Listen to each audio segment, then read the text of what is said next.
aux citoyens.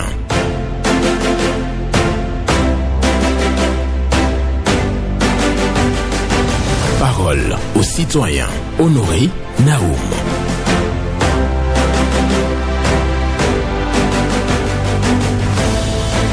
Ce qu'un homme possède réellement est ce qui est en lui. Ce qui lui est extérieur ne devrait pas avoir la moindre importance. Ce qu'un homme possède réellement est ce qui est en lui. Ce qui lui est extérieur ne devrait pas avoir la moindre importance. Une pensée d'Oscar Wilde pour la méditation ce jeudi 4 décembre 2025. Bonjour à toutes et à tous. Vos préoccupations sur Radio Cotonou et sur l'émission Parole aux citoyens. 01 68 87 67 00 ou le 01 50 52 52 73. Et oui, vous prenez la parole ici en toute courtoisie et pas d'attaque personnelle. Blaise Sacla sur la mise en onde, Michel Rounou pour le point à la présentation, Benjamin Honoré Naoum. La pensée du jour dit ceci: ce qu'un homme possède réellement est ce qui est en lui. Ce qui lui est extérieur ne devrait pas avoir la moindre importance. Et je vous souhaite une bonne méditation. Bonjour à vous. Bonjour, excellent journaliste, M. Naoum, notre Alain Foucault, sans oublier votre technicien du jour. Paul Chaudaton. Que Dieu te protège les membres de nos ancêtres, M. Naoum. Nous vous écoutons. Qu'est-ce qui m'amène à l'antenne ce matin? Le snobisme que j'observe un peu partout sur l'étendue du territoire national.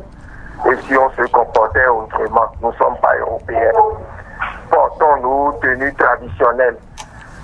Portons-nous tenues traditionnelles comme on a vu l'excellent Dieudonné Soglo fêter son anniversaire encore en tenue traditionnelle.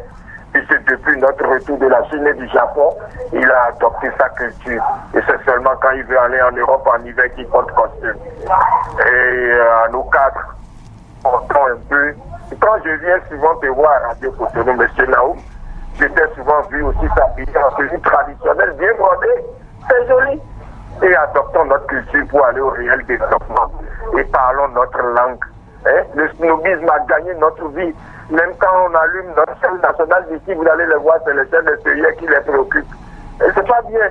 Revenons à nous et donnons, nous prenons à nous d'ici, à nos enfants. Et parler notre langue. Soyons fiers de parler notre langue. Revenons à nous-mêmes pour aller au réel développement et cessons le snobisme en mangeant tous les plats qui viennent de l'extérieur. Prenons notre djongoli d'ici à Dikokui, toutes ces choses-là, prenons ça ici. Et pour valoriser notre culture, vraiment, je félicite l'excellent M. Dieudonné Soglo qui a toujours gardé sa culture. Et j'invite tout le monde à embrasser le pas. Merci à vous, M. Naoum, c'est de cette présentation de ce matin et qu'on soit nous-mêmes. Excellente journée à vous, Paul Chaudaton, qui nous appelle à la valorisation de la culture béninoise. Il nous demande de nous habiller en tenue locale. C'est son souhait, c'est ce qu'il réclame sur Radio Cotonou ce matin. Nous restons sur cette émission Parole aux citoyens. Et oui, vous avez la possibilité de prendre la parole comme tout le monde. Et il ne vous suffit pas seulement d'écouter, mais vous pouvez aussi donner votre avis. Quelqu'un est là? Bonjour. Oui. Bonjour, Naoum. Antoine Maurice Rossou. Oui, merci. Comment vous allez? Je vais bien. Et vous-même? Oui, également, bien. D'accord. Ok, je crois que je suis dans le même cas que le président qui vient de passer. Il a parlé de notre culture, de nos coutumes. Je vais par là dire que on ne comprend pas ce qui se passe avec nos télévisions. Je parle de nos télévisions. Je parle spécialement de ce qui dit à l'AFIA que nous devrions payer Canal Plus avant de voir. Puisque ce n'est plus sur un autre canal. Le TNT là, on n'en a pas. Je ne sais pas pourquoi. Sinon, on nous a dit qu'on va voir des TV à la pièce bizarrement, c'est plus canal qu'on a vu ça. Et nulle part ailleurs, on ne voit pas. Alors que ça valorise nos cultures, on nous a dit. Ce sont nos langues qui seront parlées sur cette chaîne. l'État n'a qu'à voir cette histoire-là. Parce qu'on ne peut pas payer pour voir ce que nous droits, pour voir encore ce que nous avons droit dans notre pays. Nous sommes au Bénin. Et on dit Bénin qui vit à l'Afia. Il faut payer avant de voir ça. Et si tu ne fais pas l'abonnement, tu ne peux pas voir ça. Le RTB, on sait déjà, la SCTV, on sait déjà que c'est ça. Depuis sur Canal qu'on voit ça. Et Bénin qui vit à l'Afia, maintenant on va voir ça encore sur Canal. Il faut payer d'abord. Je vois que ce n'est pas normal. Et l'État n'a qu'à voir cet aspect de la chose. Je vous remercie. Merci beaucoup à vous. Antoine Marius Sorossou, qui est venu ce matin pour dire tout simplement que Benin TV à la FIA doit être disponible gratuitement. On n'a pas besoin de payer pour ça. Et donc, parce que lui, il a finalement donc payé son abonnement sur un distributeur, chez un distributeur de chaînes, et c'est ça qui lui a permis donc d'avoir Benin TV à la FIA, alors qu'il souhaiterait vraiment avoir cette chaîne-là gratuitement, d'autant plus que Benin TV à la FIA est censé promouvoir ce qui est local, parler véritablement nos langues et comprendre ce que nous faisons dans notre pays, le Bénin. Donc cette chaîne-là doit être disponible gratuitement. C'est ce qu'il nous dit. Je crois quand même que ceux qui sont concernés par cette préoccupation ont certainement pris bonne note. Bonjour. Bonjour mon cher journaliste. Oui, votre nom. Oui, je réponds au nom de acteur Ouidami Diotti Cotonou, P4 du Nouvelle Native la haute fond. Nous vous écoutons. Merci, je dis bravo mon président. En temps, il y avait un audit qui a fait qu'ils ont déposé des plaques sur des terrains régions administratives. Je me demande jusqu'à présent ce qui en est lieu. Parce que je vois à des endroits où, il y a des plaques là, ils sont en train de construire des étages. Mon président, il faut relever encore ce dossier. Sur les terrains, les écoles, les centres de santé, toute la nation. Vous faites le toute la nation. Vous êtes à féliciter. Oui, j'invite le maire de la commune d'Aflaoui, le préfet et la police républicaine pour aborder une forme de braquage, bon 40, bon Cayenne, pour le braquage à 7 ans pour faire. Vous ne pouvez pas circuler avec votre moto, votre véhicule, à 23h, 22h, même 5h, 6h du matin. Là, ils font des trucs là. Oui, au niveau de Pompéal, Ouida, là où les motocyclettes vont passer, c'est un calvaire. Mon président, pardon. Votre transport, je vous demande pardon. Tout pour que la voie soit réparée pour nous. Oui, l'ancien marché où ils ont été décalés à Pau, c'est devenu un mille plateau pour les Anlois. Vous allez là-bas maintenant, il y a plus de 150 personnes. Ils prennent des produits à vide d'œil devant les policiers comme ça. Mais les policiers ont tout fait, mais les enfants là, les Béninois ne veulent pas comprendre. Les policiers, moi je l'explique à la police, on t'a félicité. Le marché de Cococodi, le trottoir sur lequel les piétons, c'est devenu un métalage pour les bonnes dames. Malgré que la police républicaine les interdise, les bonnes dames ne veulent pas du tout céder la place. J'invite le maire de venir au niveau du marché pour parler bonnes dames. Parce que c'est aussi fatigué d'elle. Oui, il faut que la ville soit délocalisée dans l'arrondissement du Bénin. Il y a un grand calme sur toi à la route qu'il faut. Et c'est à bien pour je vous laisse votre antenne. Bonne journée à vous. Abekouidanou. Oui. Qui parle des domaines publics qui ne sont pas bien protégés parce qu'ils voient quand même des constructions sur des domaines où on affiche bien entendu la plaque bleue, si on peut le dire ainsi, signifiant que ces domaines-là sont donc du domaine public. Je pense qu'il faut véritablement chercher à savoir et à comprendre. Et oui, donc qu'est-ce qu'on peut dire là-dessus? On continue. Insécurité à Azové, piste cyclable d'Arozon, oui, à Wikodi ou à Pau, si vous voulez. Donc, il faut réfectionner cette piste cyclable. Occupation des trottoirs à Cococodi par les bonnes dames. Il faut cesser avec ça. C'est ce que nous dit Abekouidanou, qui parle de délocalisation de l'ANIP nécessaire dans tous les arrondissements. Voilà. Pour résumer l'intervention d'Abekouidanou ce matin. Bonjour, auditeur en ligne. Bonjour, monsieur Benjamin Honoré. Oui, bonjour. Votre nom? Mon nom, c'est Radi, R-A-D-I-I, Saka, S-A-K-A. D'accord. Monsieur Saka, nous vous écoutons. Je viens toujours contre la SONEB. Toujours contre la SONEB. Si le DG SONEB si les chefs division ou je ne sais quoi, SONEB sont à l'écoute, ça fait plus de 3 ans que j'ai fait extension d'eau. J'ai dépensé près de 800 000 pour faire l'extension. Aujourd'hui, la SONEB vient faire de branchement d'autrui sur mon extension sans mon accord, sans me payer. Je me suis plaint. Quelqu'un qui a déjà payé 100 000 francs depuis plus de 2 ans, j'ai écrit à la SONEB pour me faire payer, à la SONEB pour me faire payer, mais jusqu'à ce jour, rien n'est sûr. Donc, je vous en prie, passer mon message pour que même le chef d'État, le ministre des Mines et de l'eau, tout le monde puisse être au courant. Lorsque tu n'as que 2 factures non payées, on passe te couper. Pourquoi alors ne pas payer l'abonné qui a dépensé pour faire son extension? Je vous remercie, M. Benjamin. Raji Tsaka, bonne journée à vous. J'ai bien compris votre préoccupation. La préoccupation est claire. Il a financé donc l'extension pour avoir de l'eau chez lui. Normalement, si on doit greffer quelqu'un sur ces installations-là, il faut forcément rétribuer l'abonné. Et donc, pour lui, les gens ont fait des extensions, donc on fait des raccordements sur l'extension que lui, il a financée, mais il n'a pas reçu les sous. Donc, c'est pas correct. La SONEB est appelée donc à réagir très très rapidement pour apporter donc la joie au cœur de Raji Tsaka. Sa préoccupation est claire et bien entendu, on sait très bien comment ça fonctionne dans ce domaine-là. C'est valable également dans le domaine de l'électricité. Si vous faites l'extension pour avoir votre poteau, si on doit tirer donc quelqu'un sur ce poteau-là, il faut que la personne paye quelque chose au premier qui a investi. Donc, il y a des délais, il y a une durée donc bien précise qu'il faut respecter pour véritablement satisfaire cet abonné qui a fait cet investissement. Raji Tsaka vous attend, cher monsieur de la SONEB. Auditeur en ligne, bonjour.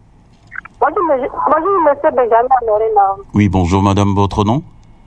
Je m'appelle Agnotou Clotilde depuis Fifadi. Nous vous écoutons. Bon, je veux juste vous saluer pour que tous les conseils, tout ce que vous faites pour nous là, je veux juste vous saluer seulement. D'accord. Je salue le maire du Château. D'accord. Merci. Merci beaucoup à vous, Agnotou Clotilde. Oui. Merci beaucoup. C'est bon? D'accord. Oui, bonne journée. Ok, excellente journée à vous. Elle qui vient ce matin donc nous féliciter et merci pour ce retour. Ça fait du bien quand même, ça fait chaud au cœur d'entendre ça. Donc si vous arrivez à faire quelque chose dans la vie de quelqu'un et la personne arrive à l'exprimer, c'est toujours bien. Quelqu'un est là?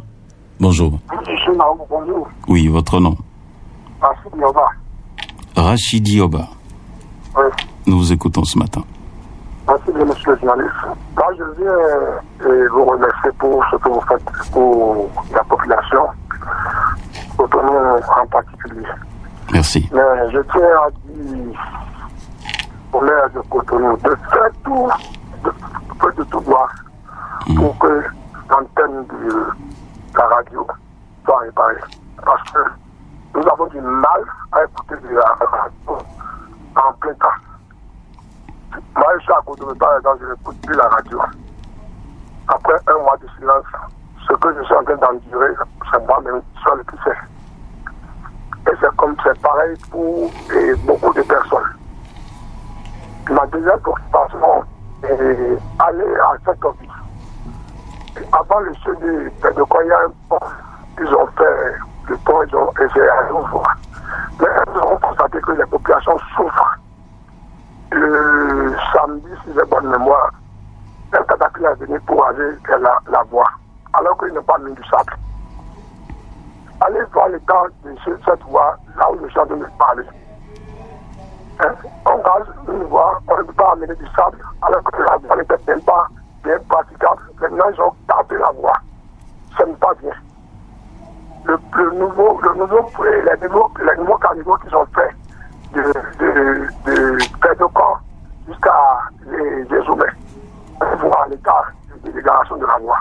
On rase une voie, la voie était un peu praticable, maintenant ils sont venus raser sans mettre du sable, et c'est gâté. Il n'y a même pas un plus maintenant, allez voir l'état de la voie. D'accord. Merci beaucoup à vous. Rachid Yoba, qui a du mal à capter Radio Cotonou, à Godoma, il demande aux autorités de la ville de procéder à la reconstruction du pylône. C'est vrai que notre pylône a chuté. Entre-temps, donc, on a fait donc une installation secondaire pour l'instant. Ne vous en faites pas, Rachid Yoba. Le conseil communal de Cotonou est bien informé de ce dossier et on croise les doigts. Tout ira bien. Et vous allez donc pouvoir capter à nouveau correctement Radio Cotonou. Il y a cette envie, donc il y a des voix qu'il faut réfectionner forcément. Il a parlé de dégradation de voix après une intervention sur la voix, et donc il faut corriger ça. Oui, bonjour. La fréquence municipale de Cotonou, bonjour. Sébastien Yonrosso.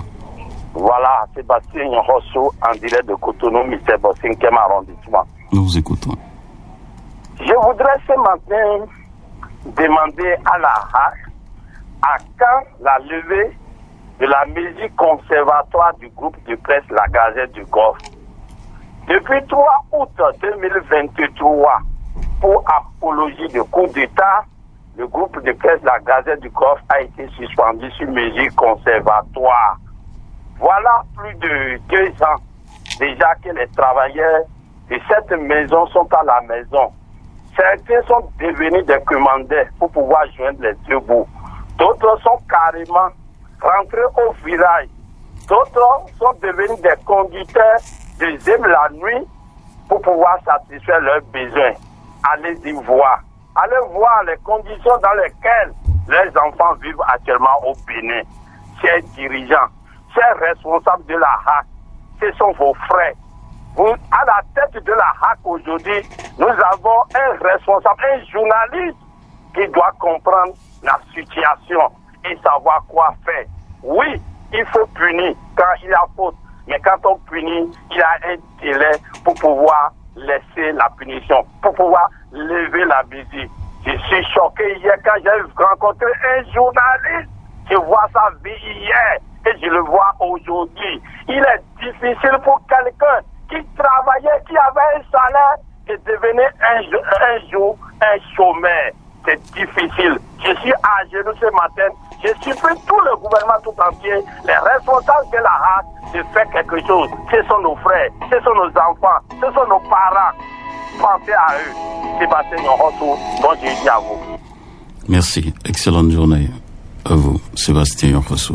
Qui revient donc sur le dossier groupe de presse La Gazette du Golfe.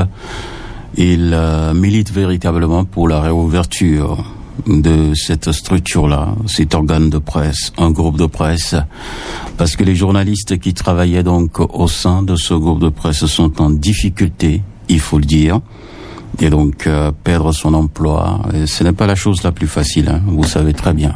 À la suite de la perte d'un emploi, vous pouvez tomber totalement, sombrer totalement et ne plus jamais se relever. Donc il y a des gens qui sont en difficulté. Le message est adressé bien entendu aux autorités de la haute autorité de l'audiovisuel, de la communication. On a reçu un invité sur Radio Cotonou qui a bien martelé, qui a un recours gracieux qui a été adressé donc à la RAC. On croise les doigts pour la suite de ce dossier. Auditeur en ligne, bonjour. Monsieur Honoré Benjamin Naoum, bonjour. Hugues Povy. Merci mon frère, sois béni. Amen.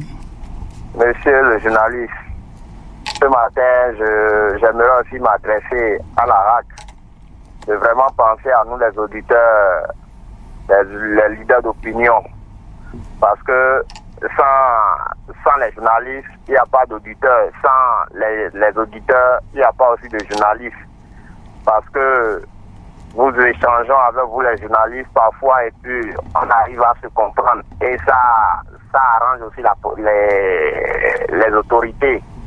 Donc, ils n'ont qu'à penser à nous. Et s'ils pouvaient nous recenser pour nous partager au moins des cartes en sachant que nous sommes là, ça nous fera beaucoup plaisir. Je quitte là rapidement, je reviens encore au niveau du marché de Cococodi. Nous sommes en train de constater qu'ils sont en pleine finition. À quand l'ouverture? Notre souhait et le souhait des dames, c'est que si le marché, on peut l'ouvrir juste après les fêtes, ça les fera plaisir.